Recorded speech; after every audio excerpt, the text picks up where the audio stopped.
Kupata miendelezo ya masomo yetu, tunaomba subscribe ili uweze kuangalia pati nyingine. Pati ya kwanza hii tumeshasoma, ya pili na hii nyingine hii namba 31. Nipe mchongo.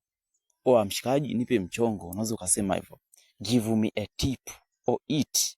Unaweza ukasema kwa Kiswahili, nipe ushauri au wazo. Namba 32.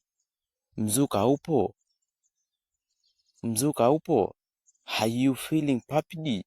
Umehamasika? Namba 33. Nitakutafuta. I will look for you. Au unaweza ukasema nitakupata baadaye. Namba 34.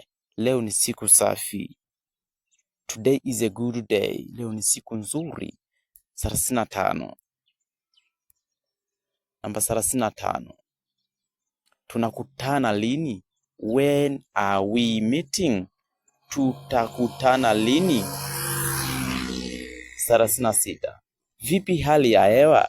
How is the weather? Hali ya hewa ikoje? 33. Usichoke, don't get tired. Usichoke. Angalia hii. Look at this. Au you can say tazama this. Hii. Nipigie simu. Call me. Nitafute kwa simu. Usijali. Don't worry. Usiwe na wasiwasi. Kama huja subscribe, naomba subscribe ili uwe members mpya au wanachama au uwe familia. Tafadhali naomba